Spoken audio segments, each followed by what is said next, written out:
Sige. Manok!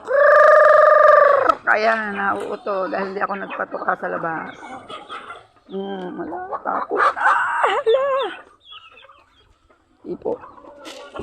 Pag sila'y pinatutuka ako sa labas, di sila papasok. Ayan. Kasama na po ang patong makukulit. Inaaway ang mga manok. Tingnan nyo yan. O, ayan, ang patuka. Sinya, ubusin nyo. Sige. Hala.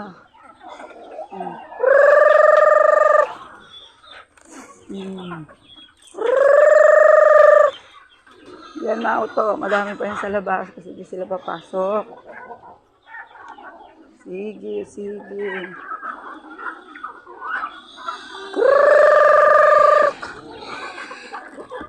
Ayan po ang katulong ko sa pagkain.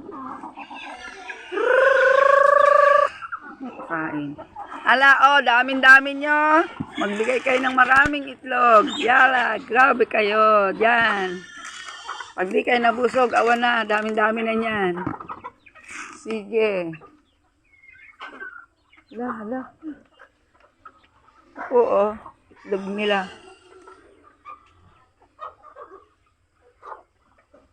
Hindi pa nangingitlog sa ilalim. Meron akong inilagay dyan mga itlogan. Kayong tuso lumalabas na yung iba. Pag di mo inuto, lalabas sila. Kasi, mas masarap kumain siguro yung sa ano. Sige, dyan kayo. Tama na. Ayan naman ang aking mga dog. Mga pasaway na dog. Ha? Tuso kayo ha. Ayaw nyo pumasok. Kasi ikukulong ko kayo. Time ko kulong na. Sige. Ayan o, tinan mo. Tinan mo, nagtatakbuhan sila sa malayo. Ayan. Ayan. Makukulit kong mga manok ayaw magsipasok kasi alam nilang hindi sila makakalabas. Yan po ang iba. O, ayan, nagkalat. At ngayon, pupunta muna ako sa dagat. Titingnan ko ang isda.